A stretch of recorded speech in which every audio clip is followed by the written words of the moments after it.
back to the Majestic Loons. My name is Greg, and I am here to preview Minnesota United versus FC Dallas Saturday, October 2nd at Toyota Stadium with a 7 p.m. kickoff. I apologize for not doing a instant match reaction to the Houston game because I was uh, just tired, and then also for not doing an instant match reaction to the DC United game because I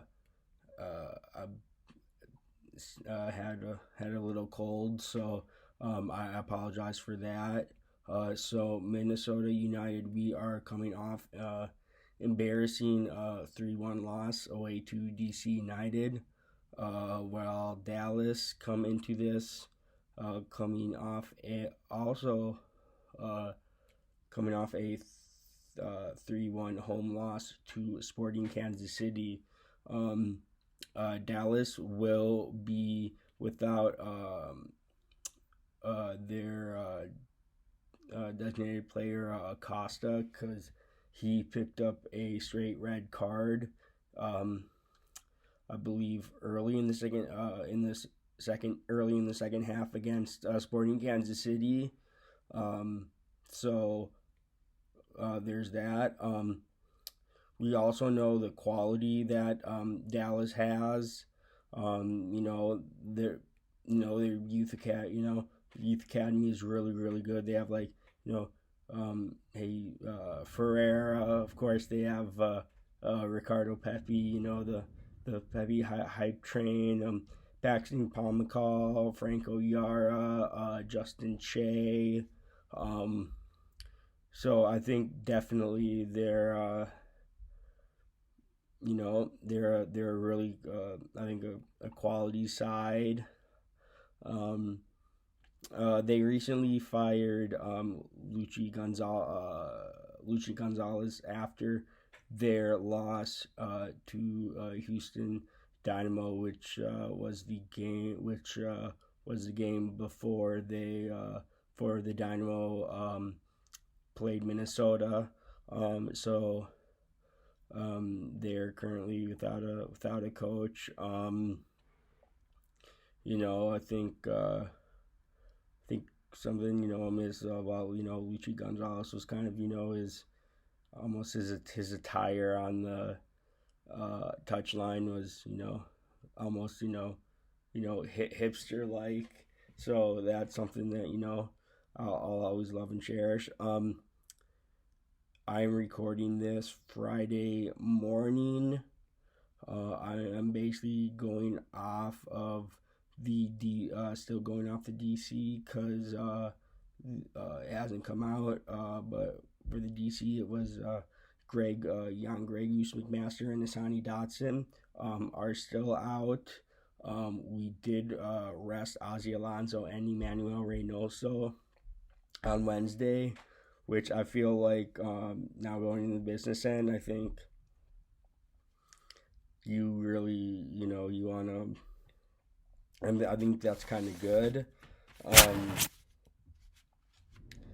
I think Dallas. I think they usually tend to play in like a 4-3-3 or a 4-2-3-1, kind of the same that Minnesota plays. So with that, I am going to get into my starting 11 for Minnesota. In between the sticks, one name and one name only: Tyler freaking Miller. I mean, like I said, how he's not in contention for goalkeeper of the year, or I would or even comeback of the year due to he missed he was out most of the previous season after MLS is back because he had to go and get hip surgery to prolong his career, and that's something that I know I've said it in the past, but it's like we have two really quality keepers in Tyler Miller and Dane St. Clair. And who do we? I know, I think kind of the beginning of the season, I think, oh yeah, let's go, and they were like, oh, let's give Dane and see how Dane does, and Dane was in net for the four straight losses, and so that's definitely. I'll probably maybe do a. I know I've said this, but I just haven't really had the time. Um, I'll do a video probably on debating. Do we start Miller or do we start St. Clair? Um, I forgot to mention that I'm running with Adrian Sheets, his famous 4-2-3-1. So at left back, I'm going with Chase Gasper. Another one, fully. I honestly think we maybe I think it was 2018, 2019, whichever draft where we got St. Clair, Gasper, Dotson. I mean, I think that year was a fantastic pickup. He's been great. I know when he kind of when we drafted him, he kind of had I think he was coming had a little bit of an injury, so it's good to see that he's getting he's great, young, signed. I mean, I keep saying this, signed a new contract. So I'm going with Chase Gasper at left back for my center back partnership. Nothing's changed. Michael Boxall and Bakaye Dibassy. Great partnership. Boxy, think he'll go down as a Minnesota. I think he'll go down as a legend just for. I think he's been an amazing servant. Since we brought him in. I think we brought him halfway in through our first season in MLS, and he recently signed a new two-year deal, which I think is phenomenal. And it's always you always know, and he has his family, and just after the Houston game, and you all saw the clips of it of his daughter scoring, and then him trying to get his 1-year-old son to score, and you just love that. And Dibassy got the short-lived equalizer against DC United. But I mean, I think that's a great partnership. On the right, I am going with Romain Métanire. That's also one. He's a machine. He's up and down the pitch. Almost feels like at times he's almost like the most. Almost plays as he's even farther up the pitch at times than Ethan Finley is at times, or Lute is. So he's I think he's a quality. For my midfield duo, this one's I'm going with Will Trapp and Ozzy Alonso. I mean that's great. Veteran experience and leadership in the middle of the park. Ozzy, arguably probably one of the best, if not the best, defensive midfielders that MLS has ever seen. Just amazing. And then you have Will Trapp. I think he's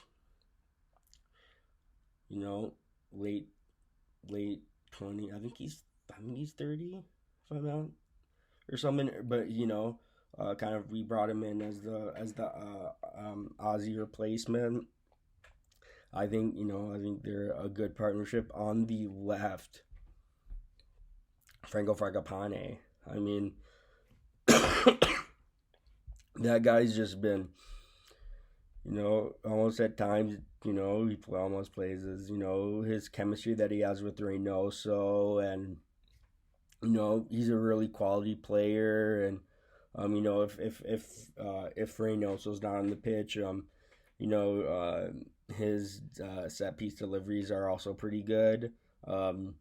So I'm going with that left. I'm going with Franco Fragapane.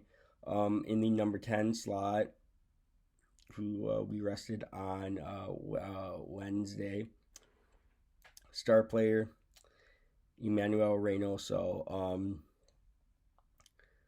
Just a fantastic player. I think he leads the league in nutmegs. I feel like at times, I might get, I don't know, I might get a little hate for this, but basically just saying that, sometimes he kind of, flops on the ground a little too easy, but also like, basically pretty much the only way you can stop him is, really, you really have to go hard on him. So just having a player the quality of Reynoso on the team, for set pieces, creativity, you know, is just amazing, and so that's why I went in the central attacking midfield role, the number 10 role, our number 10, Emmanuel Reynoso. On the right, this one I was still very much up in the air. I have written down Lod or Finley.